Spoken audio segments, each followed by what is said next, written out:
कालची द्रौपदी ओळखा, आजच्या द्रौपदीला सन्मान द्या आणि उद्याची द्रौपदी घडवा. अशोक समेळ लिखित द्रौपदी काल आज उद्या कादंबरीचे प्रकाशन.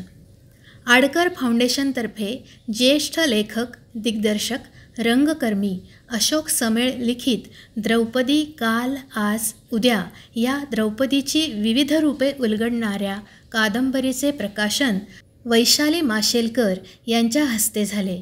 त्यावेळी डॉक्टर रघुनाथ माशेलकर अध्यक्षपदावरून बोलत होते. उत्तम नाटककार, उत्तम दिग्दर्शक, उत्तम निर्माता, उत्तम अभिनेता हे एका व्यक्तीमध्ये असावं. मी नेहमी माझे 5 माशेलकर मंत्र मी मुलांना समजून सांगतो. त्यावेळी नेहमी म्हणतो, there is no substitute to hard work. आणि there is nothing like instant coffee, तशी इन्स्टंट सक्सेस असं नसतं. प्रचंड मेहनत. आता महाभारताविषयी म्हणायचं तर तू 18,000 पानं वाचली आहेत का 20,000 पानं वाचली आहेत मला कल्पना नाही आहे, पण तेवढं वाचलेलं आहे. त्याच्यामध्ये प्रचंड मेहनत आहे. हा भाग आपण एक महत्वाचा लक्षात घ्यायला पाहिजे. आणि ही जी मी अशी कामा चिरंजीव ही महाकादंबरी त्यांनी 25 वर्ष संशोधन करून दिलेली आहे. प्रत्येक ह्याला मेहनत लागते. हा एक माझ्या मते अत्यंत महत्वाचा भाग आहे. दुसरं असं की प्रेक्षकांना आनंद देणं हा तर एक भाग झाला त्याच्या असा, पण त्या कलाकृतीतून समाजासाठी संदेश देणं हे माझ्या मते अशोकचं वैशिष्ट्य आहे. कला ही समाज घडवू शकते, रंगमंच सुद्धा संदेश देऊ शकतो आणि कलाकार समाजाला विचार देऊ शकतो. हे अशोकने दाखवलेलं आहे. आत्ताच सर्वात उत्तम नाटककार म्हणून आपण त्याची ओळख करून दिली. ते खरं आहे. नाटक म्हणजे रंगमंच नाही. नाटक म्हणजे मनाचा आरसा जो समाजाचं खरं रूप दाखवतो. कधी हसवतो, कधी रडवतो, शेवटी माणसाला माणूस पण शिकवतो. अशोकच्या प्रत्येक नाटकात लोकांना त्यांना काहीतरी देण्याचा प्रयत्न केलेला आहे. त्याच्यावरच मी 1 तासाचं भाषण करू शकतो. बरं ना. डोंगर म्हातारा झाला त्यामध्ये त्यांनी जो अन्याय आहे त्याच्या विरुद्ध कसं लढायचं त्याबद्दल शपथ तुला ज्वलगा निस्वार्थी प्रेम त्याविषयी तुम्ही तू आहेस तरी कोण मध्ये पश्चाताप करणाऱ्यांना क्षमा हा भाग घेतलास. खरं नायक म्हणजे स्वार्थत्याग हाच खरा नायकत्वाचा मार्ग असं मी बरंच बोलू शकतो या कामामध्ये. कारण हे फार महत्वाचं आहे. Entertainment with enlightenment it's a rare combination. So you enlighten the society. आणि माझ्या मते द्रौपदी काल आज आणि उद्या ही केवळ साहित्यकृती नव्हे तर ते स्त्री शक्तीचा अखंड प्रवासाचं ते एक चिंतन आहे असं मी म्हणेन. एक समाज जागृती आहे. महाभारतातली द्रौपदी केवळ एक व्यक्तिरेखा नव्हे तर ती स्त्रीच्या सामर्थ्याची, धैर्याची आणि स्वाभिमानाची जिवंत प्रतिमा आहे त्या पुस्तकामध्ये. संकटांनाही ती डगमगली नाही, अन्यायाविरुद्ध उभी राहिली. आणि मी पाहत होतो तू तिच्याविषयी जी माहिती त्यात दिलेली आहे त्यामध्ये तिला तू महान महानायिका म्हटलेलं आहेस. ते खरं. त्यानंतर स्वयंभू पण स्थितप्रज्ञ म्हटलेलं आहेस. तिच्या दूरदृष्टीविषयी लिहिलेलं आहेस. सावधानता आणि सजागत नेहमी ती कशी असायची सजागत त्याविषयी लिहिलेलं. तिच्या कुशल बुद्धिमत्तेविषयी, प्रगल्भतेविषयी, ती कशी बहुश्रुत होती, तिचं कसं निश्चित धैर्य होतं, तिची अस्मिता, तिचा आत्मगौरव तिची सहनशीलता, असे अनेक गुण त्यामध्ये तू लिहिलेले आहेस. आणि माझ्या मते म्हणून हे अवश्य वाचावं, हे पुस्तक अवश्य वाचावं. आणि त्यामधून बरंचसं शिकायला आपल्याला मिळतं. तर कालची द्रौपदी झाली, आजची द्रौपदी. तसं पाहायला गेलं तर बराच प्रवास आहे. अन्यायाकडनं न्यायाकडे, दुर्बलतेकडनं सामर्थ्याकडे आणि मौनाकडनं घोषाकडे अशी ही वाटचाल झालेली आहे. आणि माझ्या मते आजच्या भारतात सुद्धा द्रौपदी अनेक रूपात आहेत. त्या राष्ट्रपती भवनात आहेत,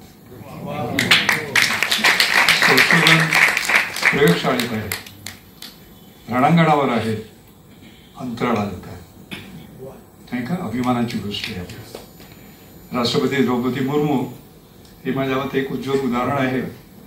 साध्या आदिवासी पार्श्वभूमीवरनं देशाच्या सर्वोच्च पदावर जाणं, नाही का? अत्यंत अभिमानाची गोष्ट आहे.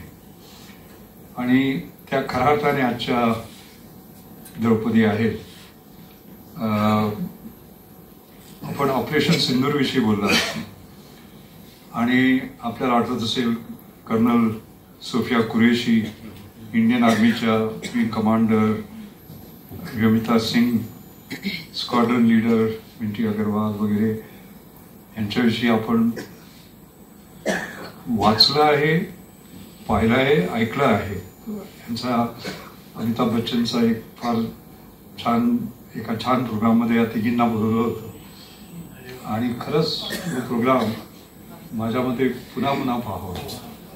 लेखनाविषयी बोलताना अशोक समेळ म्हणाले, माझी इच्छा अशी आहे की द्रौपदी आहे ती, तिचं प्रकाशन एका द्रौपदीच्या हस्ते व्हावं. स्त्री शक्ती द्रौपदी, आणि द्रौपदीमुळे महाभारत कसं घडलं आणि द्रौपदीचा प्रवास कसा आहे. म्हणजे अग्निशिखा द्रौपदी द्रुपदाकडे आली, द्रुपदाने तिला उत्तम शिकवून वगैरे व्यवस्थित एक सुशिक्षित अशी केली. त्या काळामधलं सगळं तिला हे पाठ होतं, तिला गणित या सगळ्याचं तिला नॉलेज होतं. आणि मग स्वयंवर जेव्हा उभी राहिली, स्वयंवर झालं, त्याच्यामध्ये तिला अपेक्षित असलेला वर नव्हता, त्यासाठी स्वयंवर वाढलं गेलं. कारण द्रौपदाची इच्छा होती, अर्जुन असता तर द्रौपदीचं सरळ लग्न लावून दिलं असतं त्यांनी, पण ते झालं नाही. पण ते न जाता ब्राह्मणाच्या वेशामध्ये अर्जुनानेच तिला जिंकली. आणि कुंभाराच्या घरामध्ये पांडव राहिले होते चोरून लपून, का त्यांना जाळण्याचा जो काही होता त्याचा प्लॅन जो दुर्योधनाचा, तो काही यशस्वी झाला नाही. आणि मग हे त्या कुंभाराच्या घरामध्ये राहिले होते. आणले हिला, द्रौपदीला घेऊन 5 पांडव तिकडे गेले. युद्ध वगैरे मधला भाग सोडून देऊया, आपण द्रौपदीच्या संदर्भात मी जातो. आई म्हणाली मागे न बघता 5 वाटून घ्या तिला. अरे, आणि मग तिला कळलं कुंतीला की मी चूक काय केली आहे. हे धर्मशास्त्राप्रमाणे नाही आहे म्हणून तिने ह्याच्याकडे पाहिलं, युधिष्ठिराकडे पाहिलं. युधिष्ठिर म्हणाला का नाही, हे चुकीचंच आहे, हे धर्मशास्त्राप्रमाणे होतच नाही.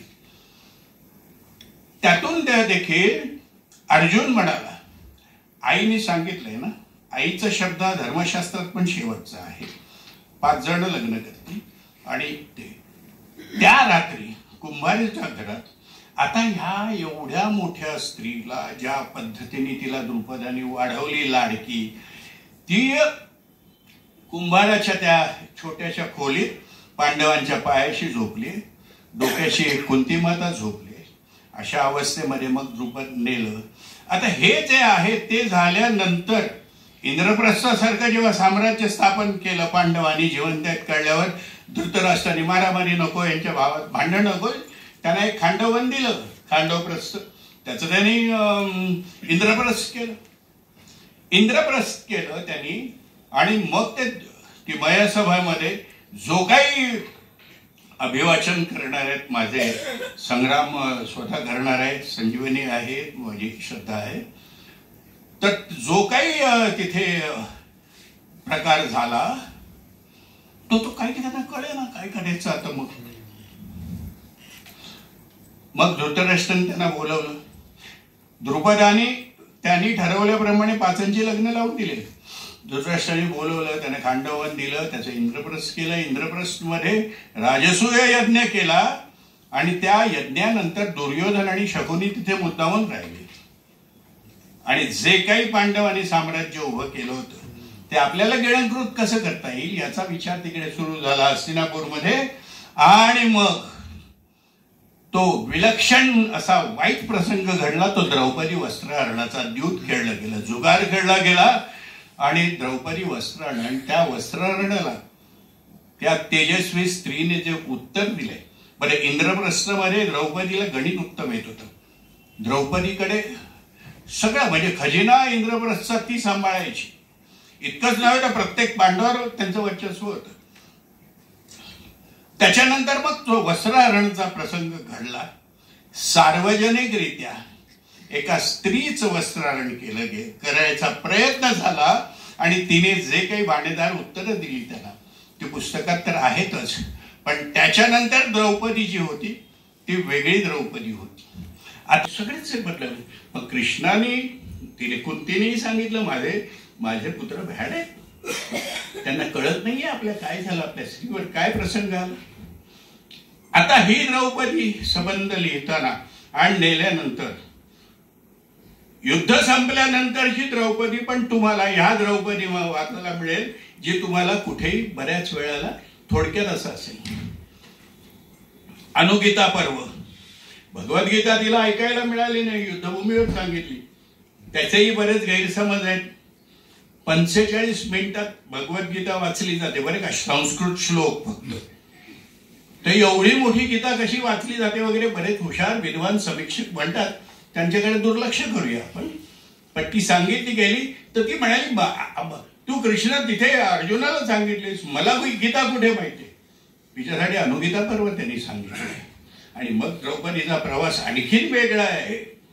तो प्रवास आहे हा लिहिता लिहिता माझ्या डोक्यात आलं की आता मी महाभारतावर 2 महान कादंबऱ्या लिहिल्या, कुठेही रिपिटेशन नाही त्या दोन्ही कादंबऱ्यात. तर इथे मला द्रौपदी फक्त मी द्रौपदीवर कॉन्सन्ट्रेट केलं. पण ते करताना मी विचार काय केला, द्रौपदीमधले एवढे गुण, सगळे गुण आजच्या किती स्त्रियांमध्ये आहेत. तर मी जाईल चंद्रावर आणि राहील आणि लिपली खाली येईल. तर ही स्त्री शक्ती आहे. द्रौपदी ही त्यांची प्रेरणा आहे. आणि मग अशा किती स्त्री आहेत. मग समाजामधल्या विकृती पसरणाऱ्या स्त्रिया किती आहेत. माझे काही ॲडव्होकेट मित्रमैत्रिणी आहेत, त्यांच्याकडून अनेक घडलेल्या केसेस मी ऐकल्यात, त्या काही केल्या.